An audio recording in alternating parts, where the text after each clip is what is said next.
7 बेवकूफ औरतों का अजीब किस्सा। किसी गांव में 7 औरतें एक जगह रहती थीं। सारा दिन चरखा काटा करतीं। जब उनके पास बहुत सा सूत इकट्ठा हो गया तो सबने सलाह की कि इसको शहर ले जाकर बेच देंगी। मगर पर्दा नशी औरतें थीं, दिन के वक्त नहीं निकलती थीं। एक दिन रात को चादरें ओढ़कर सूत की गठड़ियां सरों पर रखकर घरों से निकली। शहर पहुंचते पहुंचते रात के 12 बज गए। गश्त के सिपाही पहरा दे रहे थे। उन्होंने जब देखा कि 3 औरतें सरों पर गठड़ियां रखी चली आ रही हैं, वो समझे चोर है। दूर से ललकारा, कौन हो तुम और कहां से आ रही हो? ये औरतें डर गईं।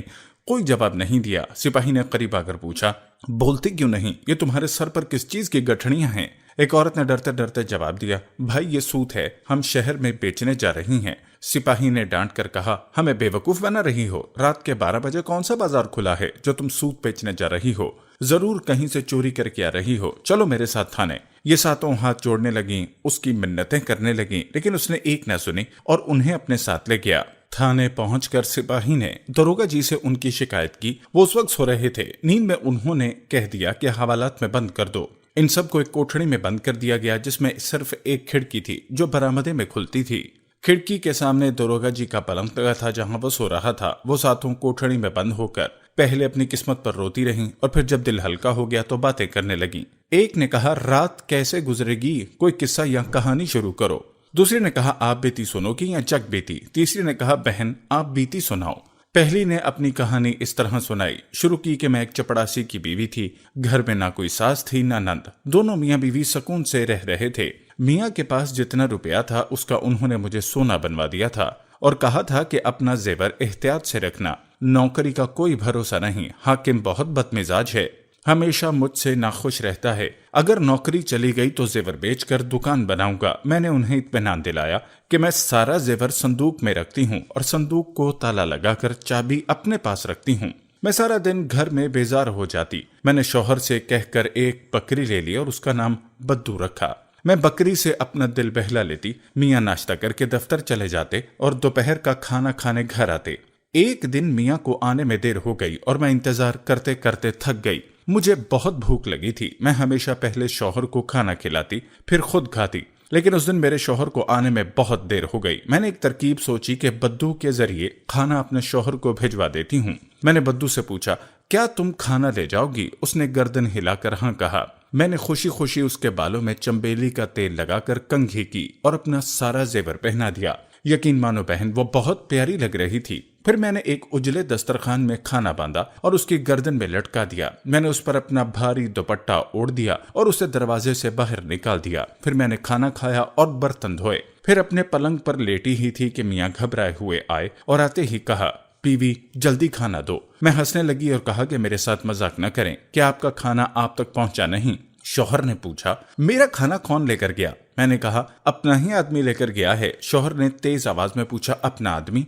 कौन अपना आदमी? उसने कहा, तुम पद्दू को नहीं जानते? शौहर ने कहा, तुमने उस जानवर को खाना देकर भेज दिया। मैंने कहा, कौन सा जानवर? मैंने उसे इंसान बनाकर भेजा है। शौहर ने कहा, वो कैसे? उसने कहा, मैंने अपना सारा जेवर पहनाकर और अपना दुपट्टा उड़ाकर भेजा ताकि जब वो तुम्हारी कचहरी में पहुंचे तो तुम्हारी शान में इजाफा हो। शौहर ने जब ये किस्सा सुना तो सर पीट दिया और फौरन गली में भागा। उसने हर एक से बद्दू का पता पूछा। जो भी सुनता हंस देता। आखिर वो कचहरी तक पहुंच गया, लेकिन बद्दू का कुछ पता न चल सका। उसने घर आकर मुझे बाजू से पकड़कर घर से बाहर निकाल दिया कि ऐसी औरत की मेरे घर में कोई जगह नहीं है। भला तुम ही बताओ, ये कोई बात हुई? दूसरी औरत ने कहा, बहन मेरे मियाँ काफी पैसे वाले थे। वो तिजारत करते थे। 6 महीने घर पर रहते और 6 महीने बाहर।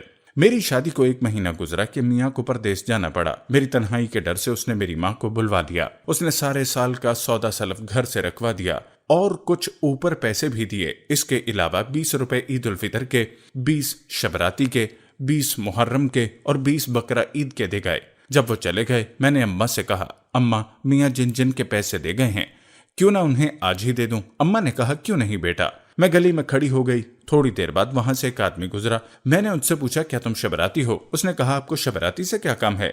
मैंने कहा, मेरे शौहर उसके लिए पैसे दे गए हैं, वही उसे देने हैं। उसने कहा, हाँ मैं ही शबराती हूँ, वो पैसे मुझे दे दो। मैंने उसे 20 रुपए दे दिए। मैं गली में खड़ी रही। कुछ देर बाद एक आदमी नजर आया। उसने उससे पूछा, क्या तुम ईदू हो? उसने कहा, हाँ। मैंने उसे भी 20 रुपए दे दिए। इसी तरह एक और आदमी आया। मैंने उससे पूछा, तुम रमजान हो? उसने कहा, हाँ। तो मैंने उसे भी 20 रुपए दे दिए। इसी तरह बकरा, ईदू के पैसे भी दे दिए। हम माँ बेटी खुश थीं कि आज सबका कर्ज उतर गया। मेरे घर में बहुत सारा सामान मौजूद था, इसलिए मैंने मोहल्ले के लोगों से कहा अगर किसी को कोई सौदा चाहिए हो तो ले लिया करें। जिसको जो चाहिए होता ले जाता। मोहल्ले की औरतें मेरे जेवर और कपड़े भी उधार ले जाती और फिर वापस कर जाती। इस तरह कुछ ही दिन में सारा सामान खत्म हो गया और बात फाकों तक आ गई। मैंने अपने शौहर को तार भेजा, अगर मुझे जिंदा देखने चाहते हो तो जल्दी वापस आओ। शौहर अगले ही दिन वापस आ गया और पूछा क्या कोई चोरी हो गई है? इतना सामान और पैसे कहाँ गए? मैंने कहा आप जिस जिसके पैसे दे गए थे मैंने उनको दे दिए। मैंने खर्चे के पैसे साथ वाली औरत को उधार दे दिए क्योंकि उसको जरूरत थी, और मोहल्ले के लोगों को खाने पीने की चीजें चाहिए थी, मैंने उनमें बांट दी। बस ये सुनना था कि उसने मुझे हाथ पकड़कर घर से निकाल दिया। बहन, भला ये भी कोई बात हुई जिस पर मुझे घर से निकाल दिया? ये सुनकर तीसरी बेवकूफ औरत बोली मेरे मियाँ भी दफ्तर में नौकर थे, अल्लाह का दिया हुआ सब कुछ था, आराम से जिंदगी गुजर रही थी। मेरी शादी को 3 माह हुए। मेरे पकाए गए सब खानों में मेरे शौहर को हरीरा बहुत पसंद था। मैं जब भी पकाती मेरा शौहर कहता तुम बहुत थोड़ा बनाती हो, मेरा पेट नहीं भरता, किसी दिन बहुत सा बनाओ। ये बात बार बार सुनकर मैंने एक तरकीब सोची। एक दिन जब शौहर दफ्तर गए तो मैंने हमसाई को कहकर उसके शौहर से सूजी, शक्कर और सारा सामान मंगवा लिया। घर में कुआं था, मैंने सूजी, शक्कर और सारा सामान उसमें डाल दिया और बांस लेकर हलाने लगी। थोड़ी देर में चक्खा तो फीका था, मेरे पास पैसे नहीं थे। मैंने अपने हाथों के कड़े बेचकर और सामान मंगवा लिया। मैंने सारा सामान कुएं में डाल दिया लेकिन वो फिर भी फीका था। मैंने तंग आकर अपना सारा जेवर हमसाई को दिया और कहा इसे बेचकर और सामान ला दो। उसने ऐसा ही किया। मैंने फिर से सारा सामान कुएं में डाल दिया। अब की बार हरीरा गाढ़ा हो गया लेकिन अब भी फीका था।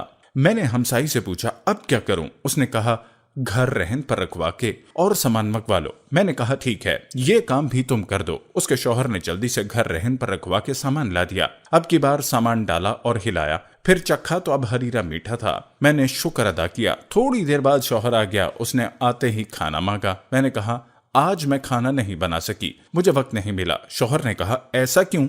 मैंने कहा आज मैंने आपके लिए इतना हरीरा बनाया है कि आप खुश हो जाएंगे। उसने कहा अच्छा जल्दी से ला दो। मैंने कुएं में डोल डाला और डोल भरकर हरीरा बाहर निकाला। मैंने जबरदस्ती एक चम्मच शौहर के मुंह में दिया तो उसने कहा ये क्या कीचड़ मेरे मुंह में डाल दिया है? मुझे ये सुनकर बहुत गुस्सा आया और मैंने कहा मैंने इतनी मेहनत की है और आप इसको कीचड़ कह रहे हैं। मैंने आपके लिए कुआं भर के हरीरा बनाया है, अब सारी जिंदगी खाएं तब भी खत्म ना होगा। मैंने शौहर को बताया कि मैंने जेवर बेचकर इतना सामान खरीदा। शौहर हैरान होकर पूछने लगा क्या जेवर बेच दिया? मैंने कहा हाँ, इससे भी काम नहीं चला तो मैंने घर को रहन रखकर सामान ले लिया। ये सुनकर शौहर गुस्से में आ गया और मुझे पकड़कर घर से बाहर निकाल दिया कि ऐसी औरत की मेरे घर में कोई जगह नहीं, भला तुम ही बताओ इसमें मेरा क्या कसूर? ये सुनकर चौथी औरत बोली बहन मेरे शौहर सौदागर थे, गोदाम सामान से भरे रहते थे, गाहक सामान लेने आते और कभी शौहर भी बाहर जाते। जेवर कपड़े की कमी नहीं थी लेकिन मेरी आदत थी कि 15-15 दिन कंघी ना करती थी, ना ही कपड़े बदलती थी। शौहर जब भी घर आते यही कहते न तुम खुद साफ करती हो ना ही घर को साफ रखती हो, तुमसे साफ घर की लौंडियां रहती हैं, घर को साफ करवा दिया करो और खुद भी साफ रहा करो। ये सुनकर मैं तंग आ गई थी। एक दफा शौहर किसी काम से 2 दिन के लिए बाहर गए तो मैंने गोदाम खोलकर चूने की बोरियां बाहर निकलवाईं और पानी में घोलकर पूरे घर में सफेदी कर दी। लौंडियों ने मना किया तो मैंने उनको डांट दिया। फिर जाफरान निकलवाकर घर की दीवारों पर उसके पौधे बनवाए। फिर मैंने एक बाल्टी में बहुत सा इत्र मिलाया और नहाई, अपना सारा जेवर पहना और तैयार होकर बैठ गई। शाम से पहले शौहर घर में दाखिल हुए तो सबसे पहले यही पूछा क्या कोई इत्र की बोतलें टूट गईं? आज तो बहुत खुशबू आ रही है। शौहर इतनी जल्दी में था कि उसने घर की किसी चीज पर गौर ही नहीं किया और सीधा कमरे में आए। मैं तैयार होकर बैठी थी। शौहर मुझे देखकर पहले हंसने लगे, फिर कहने लगे गोदाम की चाबी दो। मैंने कहा अरे घर तो देखें। शौहर ने घर की दीवारों को देखा तो कहा वाह, 2 दिन में तुमने सारे घर में सफेदी करवा दी। ठीक है, जल्दी से चाबी दो, बाहर गाहक खड़े हैं। मैंने कहा गोदाम में क्या रखा है? शौहर ने कहा सामान। मैंने कहा वहां कुछ नहीं है। शौहर ने परेशानी से पूछा क्या हुआ, चोरी हो गई है क्या? मैंने कहा नहीं, चोरी क्यों होगी, मैंने सारा सामान चूने में मिलाकर घर की सफेदी करवाई है और जाफरान और गुलाब भी उसमें मिलवा दिया और खुद भी इत्र से नहाई हूँ। आप ही तो हमेशा शिकायत करते थे। ये सुनकर पहले शौहर ने अपना सर पीट लिया और फिर मुझे घर से निकाल दिया। ये सुनकर 5वीं औरत बोली میری شادی کو ابھی 1 ماہ ہوا تھا کہ شوہر کو پردیس جانا پڑا۔ مجھے اپنے میاں سے بہت محبت تھی، میں ان سے 8 دن کی دوری بھی برداشت نہیں کر سکتی تھی۔ شوہر کے جانے سے بہت دن پہلے میں نے رونا شروع کر دیا۔ شوہر نے مجھے یقین دلایا کہ میں جلدی واپس آ جاؤں گا۔ میں نے اس سے پوچھا، یہ بتا دیں کہ آپ کہاں جا رہے ہیں؟ اس نے کہا، میں بہت دور جا رہا ہوں، راستے میں دریا آتا ہے اور پھر کشتی کے ذریعے دوسری طرف جاتے ہیں۔ میں چپ ہو گئی، شوہر چلا گیا۔ رات کسی طرح گزر گئی، لیکن جب دن ہوا تو میرے دل نہ لگا۔ میں نے لونڈی سے کہا، مجھے میرے شوہر کے پاس لے جاؤ، تو اس نے کہا، میں کیسے لے جاؤں؟ راستے میں دریا آتا ہے اور پھر کشتی کے ذریعے جاتے ہیں۔ میں نے اس سے کہا، کیوں نہ گھر میں دریا بنا لیں؟ وہ خوش ہو گئی۔ ہم نے مزدوروں کو بلوا کر گھر کی کھڑکیاں اور روشن دان بند کروا دیے، پھر زیور بیچ کر گھر میں پانی ڈلوانا شروع کیا۔ سارے پیسے اور زیور بک گیا، لیکن پانی اوپر نہ آیا۔ میں نے محلے کے لوگوں سے کہا کہ کوئی میرا گھر خرید لے اور مجھے اس میں پانی ڈلوا دے۔ کوئی شخص نہ مانا۔ آخر ایک ایسا آدمی ملا جس نے یقین دلایا کہ وہ مجھے پانی ڈلوا دے گا۔ اس نے پانی ڈلوانا شروع کر دیا اور کچھ ہی دیر میں پانی بہت اونچا ہو گیا۔ لونڈی نے پہلے ہی 2 گھڑے الگ کر لیے تھے۔ ہم ان گڑوں پر بیٹھ کر پانی میں اتر گئیں اور سفر شروع کیا۔ کبھی میں آگے نکل جاتی تو کبھی لونڈی۔ اس طرح ہم نے کئی گھنٹوں سفر جاری رکھا۔ جب شام ہونے لگی تو میں نے لونڈی سے کہا، اگر بیچ راستے میں رات ہو گئی تو ہم کیا کریں گے؟ لونڈی نے کہا، ہم اپنے گھر کی چھت پر بیٹھ جائیں گے اور میں ہمسائی سے کھانا لے آؤں گی۔ صبح پھر ہم سفر شروع کریں گے۔ میں نے کہا، پاگل، اب یہاں کہاں سے گھر آ گیا؟ لونڈی کہنے لگی، ارے آپ رات کی فکر نہ کریں، دیکھیں ہم تو میاں صاحب تک پہنچ بھی گئے۔ یہ سن کر میں نے سامنے دیکھا تو میاں صاحب چھت پر کھڑے تھے۔ میں نے ان سے کہا، آپ ہمیں چھوڑ کر چلے گئے تھے تو ہم خود آ گئے، چلیں اب ہمیں جلدی سے نکالیں۔ شوہر نے کہا، پاگل عورتوں، یہ تم لوگوں نے گھر کا کیا حال بنا رکھا ہے؟ سارا محلہ ہنس رہا ہے۔ میں تو کچھ ضروری کاغذ بھول گیا تھا، وہی لینے آیا۔ اس نے بڑے غصے سے ہمیں باہر نکالا۔ لونڈی کو تو بہت مارا اور مجھے گھر سے نکال دیا۔ اب بتاؤ، یہ بھی کوئی وجہ تھی گھر سے نکالنے کی؟ اب چھٹی عورت اپنا قصہ سنانے لگی۔ میری شادی کو 1 ماہ گزرا کہ رمضان شریف شروع ہو گیا۔ ساس اور نندیں اپنے گھر چلی گئیں۔ میں بہت خوش تھی۔ میرا شوہر اپنے آفس تھا، گھر میں کسی چیز کی کمی نہ تھی۔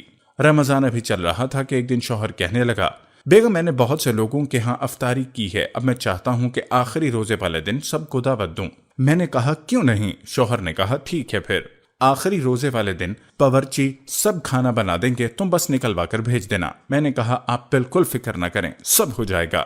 آخری روزے والے دن میں نے صبح سے تیاری شروع کر دی۔ مختلف قسم کے کھانے بنوائے، بہت سی قسموں کے شربت تیار کیے، مزیدار کھیر تیار ہوئی۔ جب مہمان آنے لگے تو میں چھت پر بیٹھ کر گننے لگی۔ جب تعداد 40 سے زیادہ ہوئی تو مجھے بہت غصہ آیا کہ آخر ایک بار بلانے پر یہ سب کیوں آ گئے ہیں۔ روزہ جب افطار ہوا، سب نے مختلف شربت جی بھر کر پیے، پھر کھیر کھائی گئی۔ ایسے لگتا تھا جیسے انہوں نے پہلی بار کھانا دیکھا۔ آخر نماز کا وقت ہوا تو سب نماز پڑھنے لگے۔ میں نے سوچا، ہر طرح کے شربت پینے اور افطاری کرنے کے بعد اگر مہمانوں کی طبیعت خراب ہو گئی تو میرے شوہر کی بہت بدنامی ہوگی۔ یہ سوچ کر میں نے سارے کھانے چھت سے نیچے گرا دیے اور کچھ بھی نہ چھوڑا۔ نماز کے بعد میرا شوہر میرے پاس آیا اور کہا، جلدی سے کھانا بھجوا دو۔ میں نے اسے ساری بات بتائی کہ اس ڈر سے کہیں لوگوں کی طبیعت خراب نہ ہو جائے ورنہ آپ کی بدنامی ہو۔ میں نے سارا کھانا پھینک دیا۔ یہ سننا تھا کہ میرا شوہر سر پکڑ کر بیٹھ گیا اور کہا، بے وقوف عورت، تم نے میری ناک کٹوا دی، اب میرے گھر میں تمہاری کوئی جگہ نہیں، نکل جاؤ یہاں سے۔ 7ویں عورت نے کہا، بہنوں، میں اپنے 3 بھائیوں میں سب سے بڑی تھی، لیکن میرے لیے کوئی رشتہ نہیں آ رہا تھا۔ میری چھوٹی بہنوں کی شادی ہو گئی تھی، میری اماں بہت پریشان رہتی۔ ایک دن کسی کا رشتہ میرے لیے آیا تو اماں نے تنخواہ کم ہونے کے باوجود ہاں کر دی۔ اماں نے بہت سا سامان مجھے دیا۔ پہلے تو سب ٹھیک تھا، لیکن مہینے بعد جب شوہر نے 50 روپے دے کر کہا اس سے گھر چلانا ہے تو میں بہت پریشان ہوئی۔ میں نے اماں کے گھر کبھی اتنے کم پیسوں پر گزارا نہیں کیا تھا۔ میں نے ایک ہمسائی کو دوست بنایا اور ہر ماہ ایک زیور بیچ کر گزارا کرتی۔ اس طرح 1 سال گزارا اور سارا زیور بک گیا۔ انہی دنوں اماں کی طبیعت خراب ہو گئی اور میں شوہر کو لے کر اماں کے پاس گئی۔ ہم نے بہت کوشش کی لیکن اماں کی طبیعت ٹھیک نہ ہوئی اور اماں چل بسی۔ میں نے شوہر سے کہا، بڑی ہونے کے ناطے اماں کی ساری تدفین اور رسومات میں کروں گی۔ شوہر نے کہا، لیکن میرے پاس پیسے نہیں۔ میں نے کہا، قرض لے لیں۔ اس نے کہا میں قرض کہاں سے دوں گا؟ اگر تم اماں کی کوئی بھاری چیز اٹھا لو تو میں یہ کام کر سکتا ہوں۔ میں نے کہا ٹھیک ہے تم فکر نہ کرو۔ میں نے 2000 کا قرض لے لیا اور اس طرح شان و شوکت سے سارا کچھ ہو گیا۔ سب نے میرے شوہر کی بہت تعریف کی۔ میں نے ورثے میں سے کچھ بھی نہ لیا۔ میرے شوہر حیران تھے، لیکن میں نے انہیں کہا میں نے بھاری چیز اٹھا لی ہے، اب فکر نہ کریں۔ رات کو جب سب سو گئے تو میں نے شوہر کو لے کر اماں کے کمرے میں گئی اور کہا دیکھیں میں نے کیا اٹھایا۔ شوہر نے پتھر دیکھا اور کہا کیا اس کے نیچے اشرفیاں ہیں؟ میں نے کہا نہیں، وہ کیوں ہوں گی؟ یہ وہ پتھر ہے جس پر بیٹھ کر اماں نماز پڑھتی تھیں۔ آپ ہی نے تو کہا تھا کوئی بھاری چیز اٹھانا۔